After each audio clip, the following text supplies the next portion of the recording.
Hi, my name is Tyler Russo, and this is how close I hold the camera to my face from now on. Take that back. This is the distance that we hold the camera from my eye from now on. This is a Wazbom Blastajet. It is T6, 12 wounds, and a 4-up save with a 5-up invul. It's also covered in jewelry chains I got from Hobby Lobby. These chains, this could have been some mom's crafting project, but now they're here to make my plane look. I don't know what this accomplishes. I've been driving up to LA for tournaments, and I've been packing them. I was gonna show people, I'm a little embarrassed too. I've been packing a lot of models like a toy chest and just like putting them in a bin without magnets or anything, and we're paying the price. I think a couple spikes broke off, which I should rummage for before painting this. But while I'm in the garage, I guess I'll put some painter's tape on the flight stand. I'm gonna like probably throw this flight stand away. I don't know, I'm bothering putting painter's tape on it. I have a nicer magnet bearing one instead. It's the equivalent of like washing a takeout container before you throw it away. I found no spikes, but I did find a bunch of stuff that broke off these guys, which we're gonna fix now instead. If I don't talk as much in this video, it's because I'm listening to the Mad Max Fury Road soundtrack very loud, and I do not like to stop the momentum. Hello, this neighbor just drove by and saw me singing along. I forgot my camera inside and just kind of painted all of this without filming anything. And my phone's dead. Anyways, this part, I was gonna say it's simple.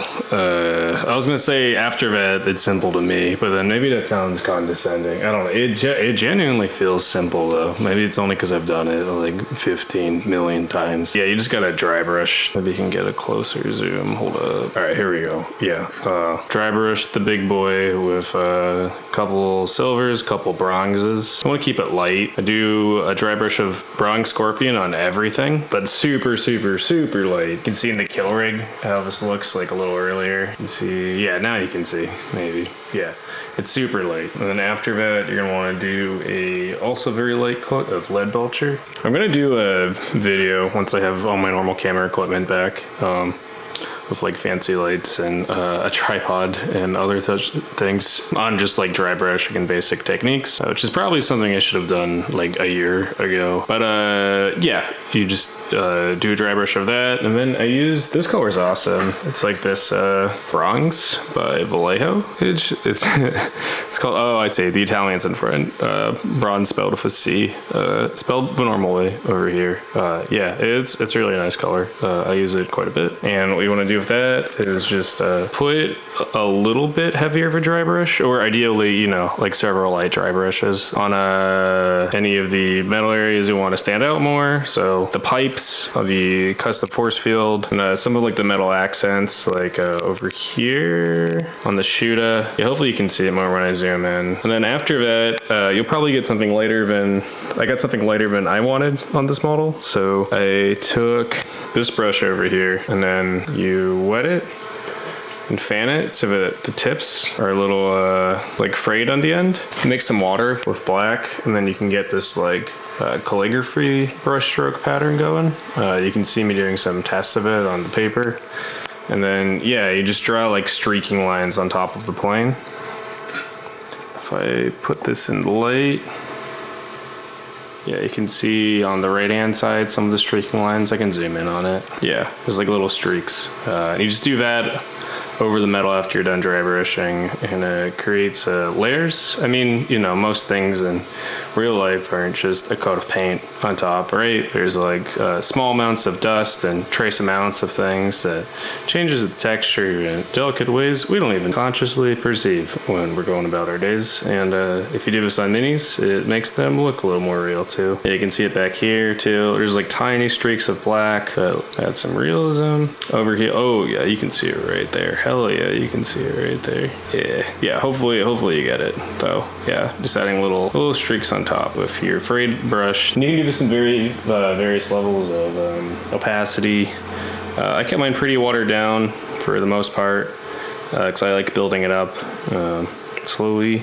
But then I'll do some like more opaque strokes on top randomly in small areas that I want to bring attention to. Yeah, so that's where we're at now. This is how I start all of my goth vehicles, and then from here we'll go into more delicate weathering. and detail work. Man, I love power tools so much. Why am I into Warhammer? I should get into like woodworking or something. This is a woodworking channel now. Hello, this is Tyler's woodworking channel. Today we're going to be drilling a hole into wood. This is the only use for wood, for having holes drilled into it. The only use for wood is to have holes. The wood should be discarded immediately after. Do not build furniture. Do not make a nice present for your mom. Just drill the wood and immediately discard it. Sawdust is a good byproduct of drilling into wood. You paint it white and put it in little baggies. You can try and sell something that'll really hurt strangers in nightclubs. Yeah, don't do that. Here's a successful hole. This is this success hole. They drilled all the way through. It was a pain. They don't make drill bits big enough for this magnet, or by they don't make, I mean I don't own. And yeah, I had to like take the drill and do like a circular motion until it carved out this. So it was kind of dangerous. I pretend I didn't do that. Pretend I was responsible and bought a bigger drill bit. Yeah, do that. Find the drill bit that's the right size. Drill through.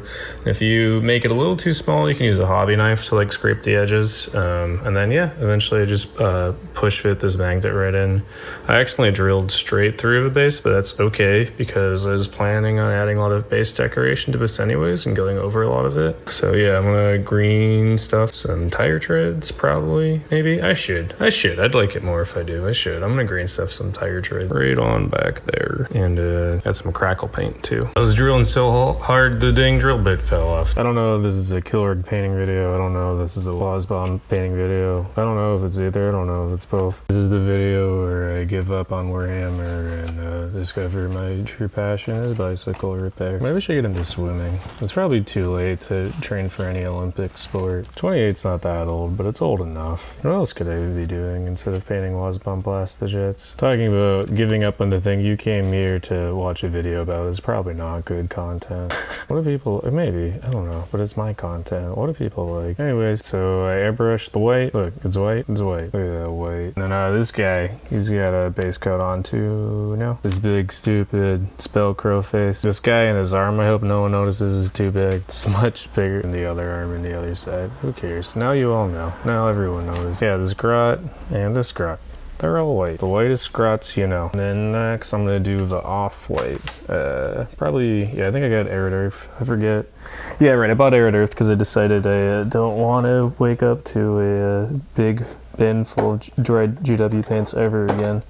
And I'm either gonna get droppers or try and phase out how many Games Workshop paints I have. I don't know where, oh, here we go. Oh, this is a big boy. He's up next. We're gonna, I feel like they made it more yellow.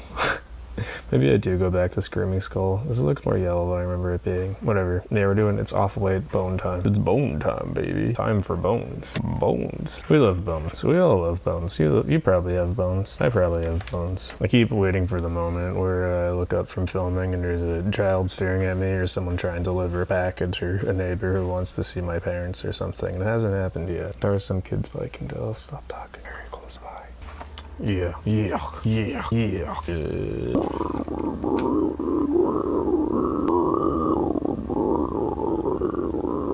I need a separate foam for filming. I need a separate camera for filming. I need a separate body for painting miniatures. I'm just getting enamel paint over everything. I'm not trying to huff and light rust wash when I'm playing Hearthstone in bed. Anyways, yeah, there's light rust wash all over my phone, but it's also all over this plane. You know, it's getting some weathering on there. I'm gonna move on to the dark brown one next. Maybe I should wash my hands first. What's the point? Damn, what if I did just get really into like swimming at a young age? What would my life be like now? Maybe I just have double ear infections all the time. I guess I already have tinnitus.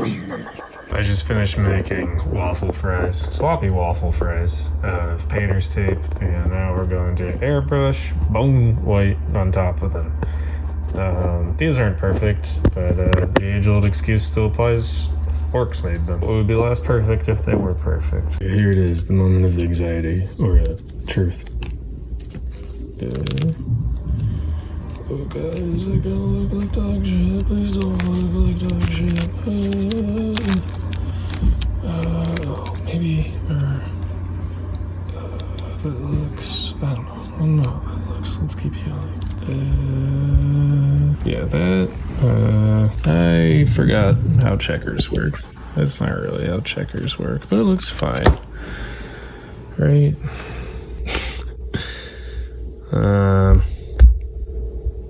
Shit. The lights went off. I don't know if I like that. Maybe. It's totally different than what I wanted. Yeah. I'll think about it. Maybe we can do something with this. We'll do something with this. Note to future self. Next time you attempt to paint checkers, make sure you know what checkers look like. Checkers don't look like home-style fries. They look like this. Like checkers. Every other square is a different color. Who knew? That's how checkers work. Now you know. 28 years on this earth. You didn't know how checkers would work. But now we do. Wow. Easy. I'm a genius. I just hand painted these on top of the grid. No need to do any of that shit I just showed you. Sorry if you're somehow following along Bob Ross style. Congrats to you if you have managed to do that. But yeah. Don't. Okay, here we go. Here's some more footage of the plane in the overexposed light of day. I freehanded a bunch of skulls and other little details everywhere. If you've seen my last video where I made skulls out of plastic art, it's the same thing except I'm just painting them this time instead of making them in plastic art. I airbrushed all the glowing parts with corn red and did a mix of Troll Slayer orange and corn red on top of that, and then mixed that with little white so it became like this nice pink color. And here's a video from my Instagram. It's better on there because there's a Nile song playing in the background, which I can't put on here because my channel will get taken down. But yeah, just imagine that same Nile song is playing now. One final detail I did but didn't talk about is just like adding some select edge highlights with the silver color on areas I wanted to bring attention to, and a lot of the rivets. You don't have to cover every single thing, but just a couple here and there add a lot. And I'm also working on painting the squig buggies that I converted in the last video with the exact same techniques I'm describing here. Here's the other squig buggy. Yeah, I mean, I'll do another video where I talk about painting these, I think, maybe. But as I am starting to repeat myself by painting vehicles the same way, I'm gonna glaze over more and more information. Likewise, I painted the scrap shit on the right without filming anything, which feels insane now. I thought I filmed like part of it. But yeah, literally the exact same techniques as I used on the plane. If there's something people want to see me go over more in detail, or like a tutorial you want to know in general, literally just like message me. I mean, I can't promise I'll do it, but I like knowing what people want from these. As far as this guy goes, last couple steps consist of adding some gold to the brass areas to highlight them, and then I took a number 2 pencil. Mechanical pencils are great too, just to add some scratches. And because it's graphite and will chip over time, you definitely want to varnish this. I use semi-gloss because I like how it looks, and matte varnish will take away some of the metallic shine. I didn't end up using weathering powder on this, but that's something you could do if enamels aren't your thing. And then I also added some streaks with like off-white color, the same way that I talked about adding black to the wings, but you just do that with off-white bone color instead. It just looks like little splashes of dirt everywhere all over the wings and the tires. If you don't somehow know already, we have a Discord. It's great. You should join it. It's probably the best part of this channel, and there's gonna be a link to that in the video description. I'll also put a link to Magnet Baron if you want to buy one of these flight stands. But yeah, man, I'm having a lot of fun making this army, and I can't wait to see it finished. I've got probably like 6 or 7 more vehicles planned, and then I will be at 2,000 points. Leave a comment if you feel like it. Subscribe or like helps too. Feel free to follow me on social media. Thanks for coming by.